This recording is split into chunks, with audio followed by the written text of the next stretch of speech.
what's up? It's Tati, back with another review of ROH TV. I'm just going to go over the results and talk about anything that's important. Now, we start off with the Kingdom versus the Infantry. I don't ever remember seeing the Infantry win any matches these past few months, but they do have a really great match with the Kingdom. Now, this was decent. They usually do have more, I would say, better matches as their opening match on ROH, something with more energy. This one was okay, but not compared to what I've seen in the past episodes.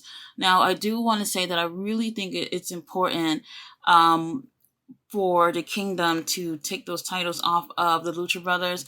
The Lucha Brothers, when we see them on ROH, a lot of times we've just seen them in singles matches, and not really any tag matches. We see the Lucha Brothers a lot on AEW TV, and it's like, damn, like, y'all over there a lot, not much in ROH, and when you are in ROH, you guys are doing your own thing. I really feel like they need to drop the titles to the Kingdom is number one on my list because I feel like they've been so consistent with everything that they're doing. I love their characters, and they just seem to be more defined as a tag team compared to all the other tag teams in ROH. So I really want to see the Lucha Brothers drop the titles to the Kingdom. I really do think that they deserve it. This was a great match. I do think that we started off strong with the tag division in ROH, and somehow after that latter match as Supercard of Honor, things had died down, but definitely need to see some new champions that are going to be active on ROH. Kingdom does take the win. So next we had Sky Blue versus Trish Adora. Sky Blue takes the win. It's predictable. I'm over it. Now let's talk about what's really important here. One of my favorite moments of the night is the Righteous and Stu Grayson versus Dark Order. Now, something about this seems a little bit off because last week Stu said he wanted to try things with the Righteous, and he had a match with them. They had great chemistry. I enjoyed it. After that match, Stu walks away from Evil Uno, who's just trying to talk to him. And from there, all of a sudden, we have a match against the Dark Order. It kind of seemed like something in this story was missing this past week for them to just jump to that match. I kind of thought we were going to see this maybe in a few weeks. So anyway, they actually really do have a great match. Everybody was on point. Everybody had great chemistry. And there was a story being told here, which is something that I feel like has been missing with ROH, is the lack of stories that they have over there. It just seemed like matches are put together, but no stories are being told. So I really appreciate what they did with this match. Now, throughout this match, we do have Stu Grayson, who is, he's on fire. He doesn't really care about fighting anybody with the Dark Order. But on the other hand, we have Evil Uno, who's trying to avoid even touching Stu Grayson. They've been best friends. They've been wrestling together for many years. So it seems like there's something emotional to Evil Uno with this match. And the rest of the Dark Order too, but specifically with these two. Now, first of all, I have to say, like, Johnny Hungy is absolutely so strong. He does a German suplex to, wow, I forgot the other guy from, The Righteous, the bigger dude. I can't remember his name, but that dude is only much bigger than, Johnny. And also he's much taller. And I was so surprised when I saw him pick him up. I was like, I know he's not about to do a German suplex. And when he did that, I was blown away. He is super strong. Probably one of the shortest guys on the roster. I really enjoyed everybody's chemistry here. But then when we got towards the end, we have Evil Uno, who's tagged in, and Stu Grayson are tagged in. Stu is getting into his head and like, bitch, hit me. And Evil Uno doesn't want to. And once Stu ends up hitting him, then they start getting into it. And you really saw an aggressive side to Evil Uno. And I was just like, wow, this is blowing me away because you can really see the changes to everybody in this match. So I really enjoyed that. Now, here comes the end. We do have Evil Uno and Stu. They're still at the end of this match. Now, Stu ends up hitting him with a Nightfall, and he doesn't necessarily go for the pin right away. He seems to be like hesitating, like he didn't want to. So then Vincent ends up tagging him in the shoulder so he can get in and take the pin, and they end up winning. And I'm wondering, is Stu kind of regretting things or whatnot? So after the match, Evil Uno tries to talk to Stu again, but Stu ends up walking walking away. I really liked how this whole thing played out. I don't really feel like I'm doing the story justice by telling it. If you have been keeping in touch with what's going on with this storyline, it really, really picked up tonight, and I really enjoyed this match. Great guys. I really want to see where the story goes from here. So next we have Samoa Joe and Zack Sabre Jr. They were talking about how successful they were as tag teams last week. However, they're still fighting about which one of them are the better TV champions. Now, I can't stress this enough. They have to save this for Forbidden Door, which is later this month. I don't think that this should be on a regular episode of ROH, and I don't think that they should wait until Death Before Dishonor, which they have not even confirmed yet. So we don't even know where that pay-per-view is going to fall in this summer. So the best thing I think they should do is wait till Forbidden Door. Yes, this is an ROH type of situation, but Samoa Joe still represents AEW. I don't know if they should put the titles on the line, but either way, they need to save it for that pay-per-view. I think it would be really well received if they did that. Now, next we have Diamante versus Promise Braxton.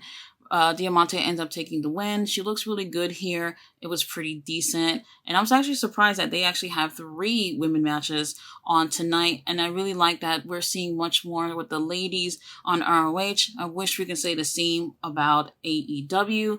Now, after that, we do have Brian Cage versus Willie Mack. This was a really good match. I really did enjoy this. I didn't like that Brian Cage ended up winning with a discus lariat. I felt like it should have just been something else to make him look much stronger than Willie Mack here. But Willie Mack, oh my gosh, every time I see him in the ring, he blows me away. The things that he's able to do is absolutely insane. Next, we had the New Japan TV title on the line, Zack Sabre Jr. versus Rocky Romero. Now, I knew this wasn't going to change hands, but Rocky still gives a really, really great match with Zack. I love their chemistry together. However, Zack takes the win via submission. I can't remember exactly what he locked him into, but like less than 2 seconds, he already ends up tapping out. I didn't like how quick that was. That's my only complaint with that, because the whole match was really great energy between these two, and for him to tap out so quick just felt a little weird to me. Now, we had next Action Andretti, Darius Martin versus the Workhorsemen. This was okay to me.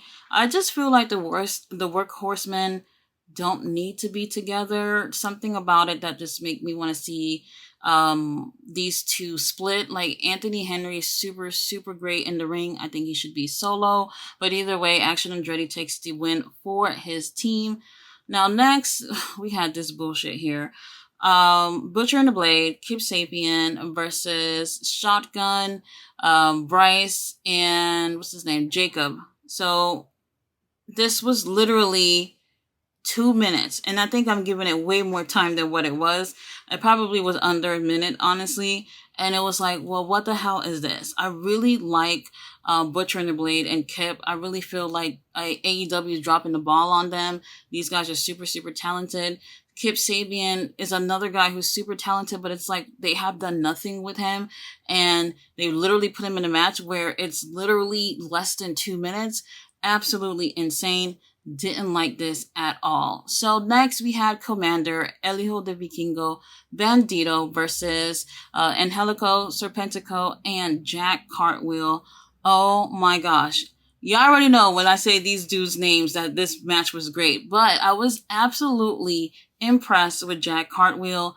This dude, I gotta look him up, but I don't remember ever seeing a match with him before. But this dude here, at first I wasn't impressed. His ring gear just looks so basic to me. It looks like almost cheerleader type of thing. But then once I saw him in the ring, I think he's going more for a gymnast look. He had to have had some type of gymnastic background for sure. The way this guy moves is absolutely crazy. I do recommend watching this match if you did not see it, so you can see how this guy is in the ring. I don't know who he's signed with or if he's even signed with anyone at all, but I want to see more from this guy. He's just so smooth in the ring. Now, at times, I felt like certain things moved super quick in this match, and some things moved pretty slow in this match, but it was still decent, and it was a very great showing for Jack Cartwheel. But you guys already know who ends up taking the win. Elijo de Vikingo delivers a 630 splash onto Jack, and they end up taking the win. I really enjoyed this a lot. So on to our double main event. Now we got Shibata versus Alex Coughlin in a Pure Rules match. Now, I absolutely love this. I really love how technical these guys were. And Shibata is a freaking beast. Like, he's in a ring, like, making Alex, regret even wanting to be in a match with him. He is so straightforward. He's a no-nonsense type of guy in the ring. He always come out there and proves a point. He gets straight to it, which I really, really like. I enjoyed this match a lot, but part of me felt like had this been just a regular match and no Pure Rules in this, that this would have turned out to be much better. Alex ended up using all through his rope breaks in like 3 to 4 minutes. The first one was like 30 seconds in, which really surprised me how quick that happened.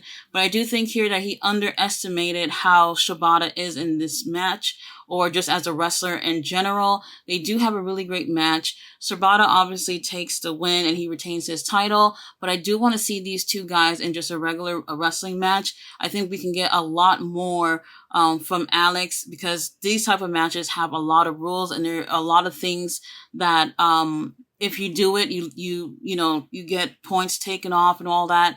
So without the Pure Rules match, I think we could see something much better with them. Next, we had Athena versus Kiera Hogan. Very interesting. Now, I didn't know what to expect here with Kiera, but she actually looked really, really good here. And I like the fact that Athena, she's been so consistent. She's probably one of the best female wrestlers right now. She gets in the ring with Kiera, and these two girls look really great together. I wasn't really sure what we was going to get from Kiera here, but we did get more of an aggressive side. Great match, but what happens after match make things more interesting. So after Athena ends up winning, it seems like Kiera's pretty salty about losing. So she ends up going and attacking Athena, and she is so aggressive. Like, it's so surprising to me. And I just was like, whoa, where did this come from? And here we go with AEW sitting there, security staff that could never truly break anybody up. And it's so funny because you got these two girls going at it, and even the security can't get these girls away from each other. And I'm like, oh my God, this is absolutely insane how it seems like these security guards, they just can't do their jobs right. So these girls are having a brawl after the match, and the security keeps trying to separate them, and it doesn't really work out. But in the end, it seems like Kiera was hurt, and she was in the corner, and the doctor was checking her out or whatnot. So Athena ends up walking away, and she still have her title. So all is good. So overall, the show was pretty decent. I like where they're going with a few of these people here.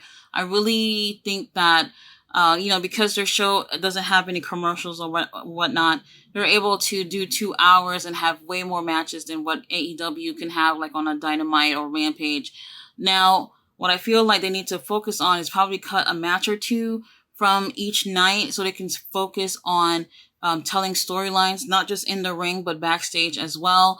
We don't have many storylines going on, so a lot of these matches just come together just to happen when there's no real story. We're finally starting to see certain things happen here, but by now we need to keep things moving. I don't know when the next pay-per-view is going to be. AEW seems to have a lot of things going on this summer, so I do hope we still get an ROH pay-per-view. And while there have not been anything announced for their next pay-per-view yet, this is the time to really start getting these stories together so that when it is time for them to have their pay-per-view, people are going to want to buy and look forward to seeing certain stories play out.